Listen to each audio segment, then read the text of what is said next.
City Search, it's just going to be a pain. So they partnered with Facebook. I can now sign into City Search using my Facebook account, and therefore I can bring my friends into that environment. I can see if they have written reviews on City Search, and then I can immediately, again, look for my foodie friends to see what they have written about a particular restaurant. But what if you, as an advertiser, could say, I want to look into that chain of intent, be able to capture and understand what was the previous search that was done? Oh, I wish absolutely that every major and minor CEO in the country could get view of not only the slides, but hear the, how she expounded on the slides, because they're the decision makers. They're the ones that need to be brought up to speed with how important this whole arena is for their company, for their company's long-term and short-term success. So Charlene was superb. She was great. There are sadly still companies that are operating as if they're in a bubble, and like Charlene mentioned, that they're very reticent to give up control. They think they're in control, but in fact it's a dream at this point. It's a ghost dream, because everyone, being the fact that they have these opportunities in the public spaces to say what they want about whatever and whoever, companies should be realizing that they are absolutely not in control, and they should be encouraging those dialogues. This is really about creating a relationship, and leadership and management is about having a relationship with people who are going to follow you and do the things that you want them to do.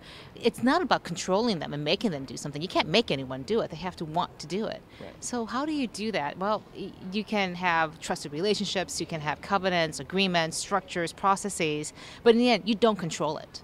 You can't. You can't control a relationship. So I think people need to move away from this semblance, of this feeling that I'm giving up control and therefore giving up something. It's highly risky. Well, let's mitigate the risk. Let's think about the contingencies that you can put in place, and really think about what are the benefits of having a stronger, deeper relationship, a true relationship that's authentic and real. It's not about you giving up control and getting nothing for it, though.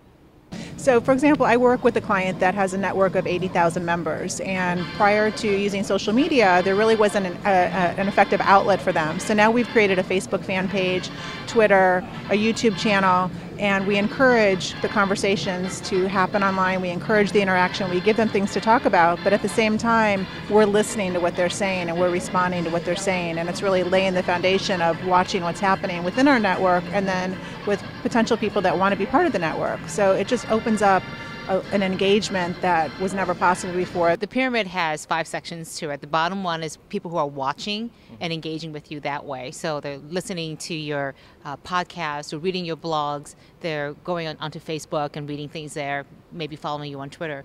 But they're not actively doing anything. They're just using it for themselves. One level above that are people who are sharing. They're taking that content and sending it to somebody who they think would be helped by it.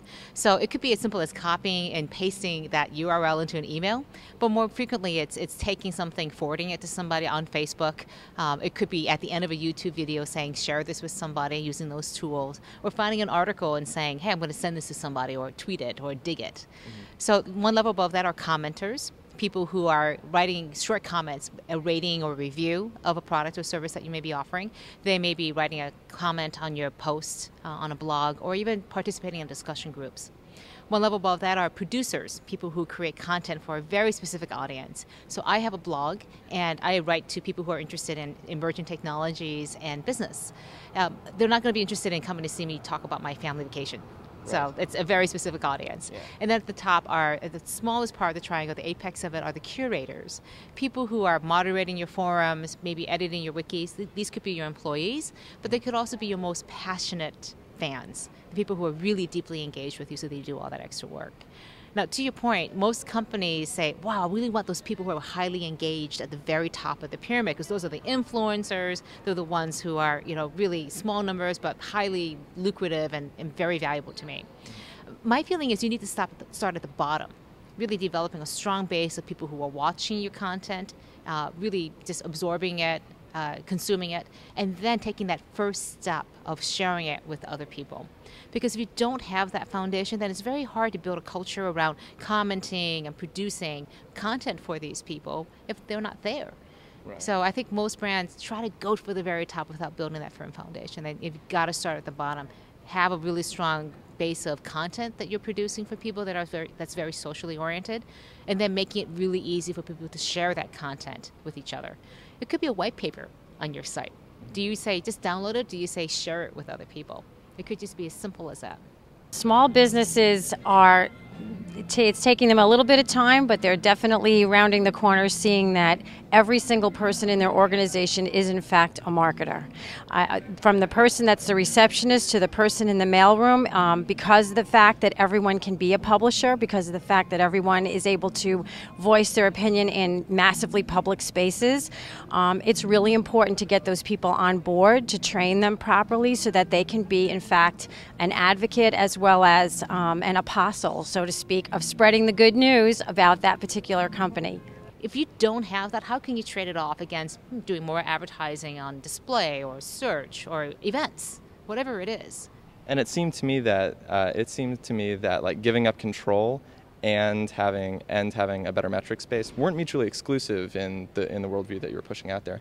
That by virtue of having like more toolbars, by virtue of allowing more people to blog, you could in fact own more of the ecosystem, such that you would be able to get stronger data on what people were doing surrounding your product, right? Right, and again, thinking about it this way, if you don't go out there and engage, how can you measure it? Right. And you can't do anything to affect it. So by not giving up control, by not engaging, you are not in control. You're not active in it. So control historically hasn't been about making people do things. Control is, when I ask something to get done, did it happen? Mm-hmm.